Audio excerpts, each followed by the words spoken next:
So, tapos na tayo sa laterally supported beam. Ngayon, i-discuss naman natin yung laterally unsupported beam. Kapag sinabi natin unsupported, meaning to say, yung beam natin, unsupported siya laterally. So, let's say, imagine ninyo etong dulo ng blackboard na to, that is our beam. Tapos, meron tayong mga support laterally. So, yung mga support natin laterally, pwede siyang ito yung mga shear connector natin, connected dun sa flange ng steel beams natin. So, kung titingnan nyo, let's say, imagine niyo this is yung top ng beam natin, which is ito yung flange natin. So, meron tayong mga shear connectors na nagsiserve as mga supports ng beam natin laterally. So, let's say meron tayong series of shear connectors. Diba? So, yung mga shear connectors natin, usually, meron silang mga distance between them. So, yung mga laterally support natin, meron silang mga distance between them. Let's say, ito yung mga laterally support natin. So, meron silang mga distances. So, that is what we call yung L sub B natin. O yung unsupported length of beam natin, which is denoted by L sub B. So, usually, di ba, yung dalawang formulas natin, yung L sub 1 and L sub 2, you already encountered that dun sa module 2 natin, sa laterally supported. Yung L sub 1 natin, that is equal to 200 BF all over square root of Fy. While on the other hand, L sub 2 is equal to 137,900 all over DAF multiplied by Fy. So, yung smaller value between the two, between L1 and L2, that is the value of our LC. Wherein yung LC natin, that is denoted as the maximum unbraced length of the compression flange at which the allowable bending stress may be taken as 0.66 Fy. So, ito yung smaller value between L1 and L2. So, kapag nag-less than yung unbraced length natin dito sa value ng LC, meaning to say, yung possible na maging FB natin, since yung LB natin is less than siya sa LC, meaning to say, yung beam natin is laterally supported beam. So, kung laterally supported yung beam natin, i-check natin siya kung compact or non-compact. So, check natin nun kung compact yan or non-compact. So, usually, compact naman yung mga beam natin na ginagamit. So, kapag naging compact yan, yung FB natin, nagiging 0.66 Fy. As long as hindi malagpasan ng unbraced length natin, yung value ng LC natin, the value of your FB is equal siya sa 0.66 Fy kung compact yung section natin. So, what if yung unbraced length natin na greater than siya dun sa L sub C natin? But, yung L sub B natin is nag-less than siya sa L sub U. So, ano naman yung L sub U natin? L sub U, it is the larger value between the two. So, kung mas mataas si L2 compared kay L1, therefore, yung L sub U natin is L2. So, L sub U naman, the maximum unbraced length of the compression flange at which the allowable bending stress may be taken as 0.6 Fy.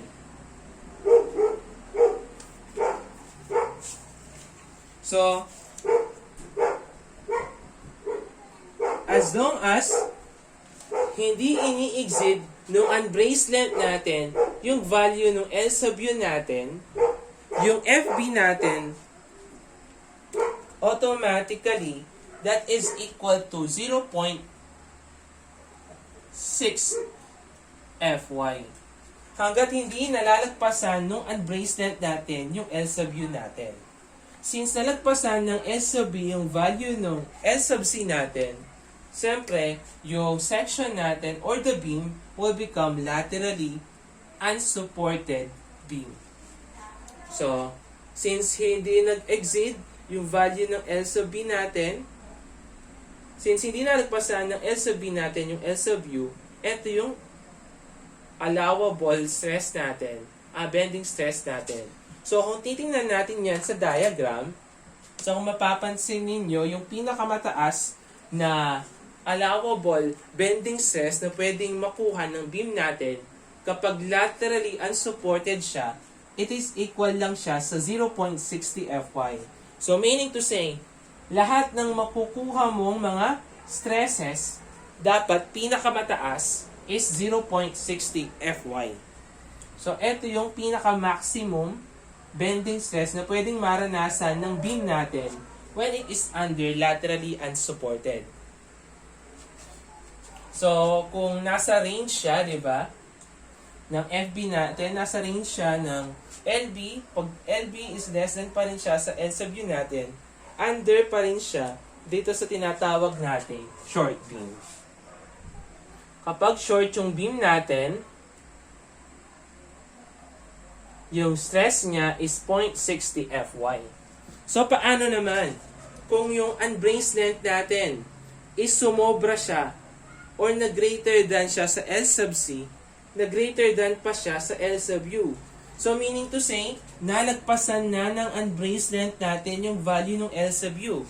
Meaning to say, mas mababa na ngayon sa 0.60 Fy yung magiging value ng allowable stress natin. So, in this example, sa case number 3 natin, hindi na natin alam kung ano yung value ng allowable bending stress natin. So, bago natin malaman yung value ng allowable bending stress natin, kailangan muna nating gamitin etong mga conditions na to. So, gagamitin natin etong mga formulas na to kapag yung square root of 703,270 CV all over Fy, nag-less than or equal siya sa L over RT, tapos yung value ng L over RT, nag-less than siya or equal dito sa value na to, meaning to say, that is what we call intermediate beam.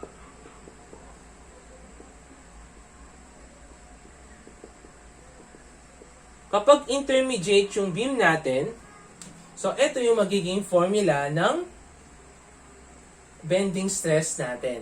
Allowable bending stress. So Fy multiplied by 2/3 minus Fy L over RT quantity squared all over 10.55 times 10 raised to 6 CV.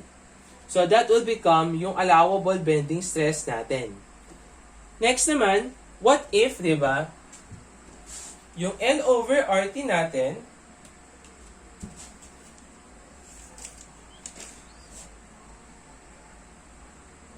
L over RT naman natin, so eto lang naman kasi yung kinoconsider natin, L over RT. What if nag-less than or equal siya sa value na to, but nag-greater than or equal siya sa value na to sa kabila? So that will become long beam naman. So, kapag long yung beam natin,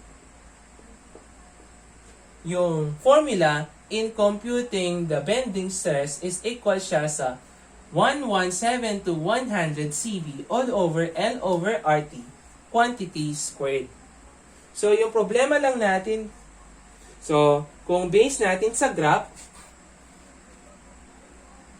so, kung short yung beam natin, this will become yung bending stress natin. Kapag intermediate naman yung beam, intermediate beam, so eto yung pwede nating makuhang bending stress. Kapag naman long beam, eto yung pwede nating makuhang bending stress. Ngayon sa pagkuha ng mga bending stresses natin, let's say eto, di ba? I-determine natin kung sa case number 3 natin kung intermediate beam ba yan or long beam. Kapag nakuha na natin, kapag nalaman na natin kung intermediate ba or long beam, di ba? So, kapag intermediate na, ito yung gagamitin nating formula for bending stress. Kaso, di ba? Let's say ito yung bending stress natin. Ito yung value ng bending stress natin. Pagko-compare pa natin siya sa value ng 0.60 Fy natin. Kasi, di ba, ito na nga yung maximum bending stress na pwedeng maranasan ng biga mo under laterally unsupported. So, dapat, dito sa graph natin, ito yung pinaka-maximum.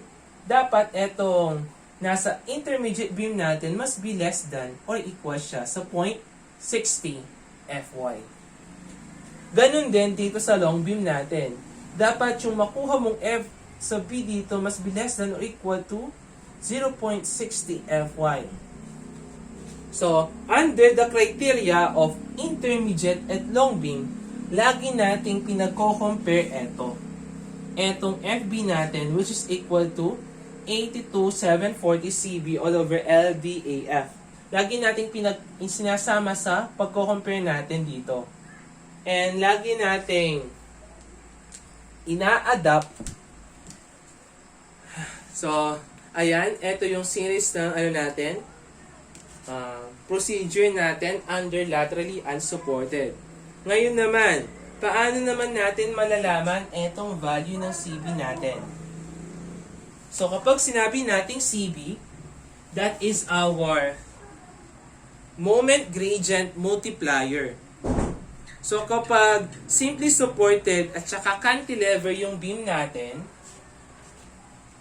yung value natin is equal to, CB natin is equals to 1.0.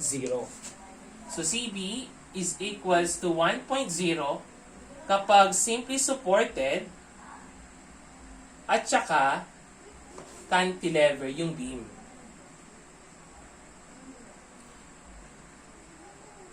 So, ito yung formula natin for the moment gradient multiplier.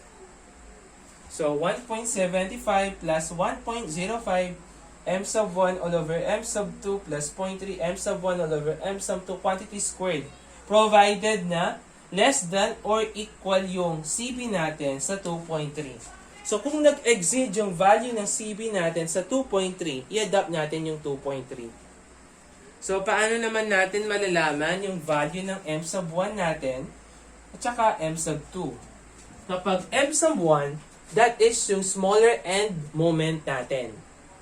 Kapag m sub 2 naman, siyempre, the opposite, that is our larger moment naman yung kinoconsider natin dyan. So, yung m sub 1, so nagkakaroon tayo dito ng m sub 1 over m sub 2. Ito din, m sub 1 all over m sub 2.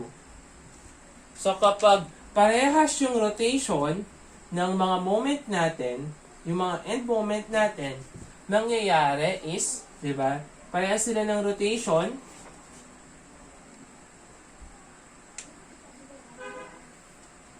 Parehas sila ng rotation. Ito, clockwise, yung m sub 2 natin, that is also clockwise, meaning to say, yung ratio ng m sub 1 all over m sub 2 is positive. Kasi mangyayari yung curvature natin dyan, magiging pag ganito yung curvature natin. Or magka-curve yung beam natin ng pagganyan.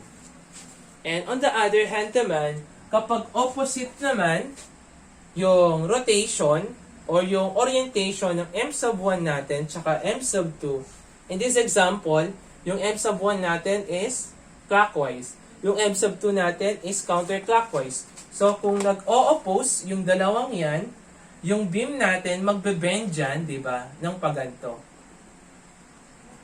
Yeah. Kapag opposite yung direction ng mga moments natin, yung ratio ng m sub 1 over m sub 2 natin sa formula, in computing for CB is magiging negative siya. So, kapag parehas, that is positive. Kapag hindi parehas yung rotation, that is negative. Or in other words, kapag sexy yung beam natin, that is positive. Kapag naman buntis yung beam natin, that is negative. So those are the conditions na dapat nating ma-meet in computing for the laterally unsupported beam.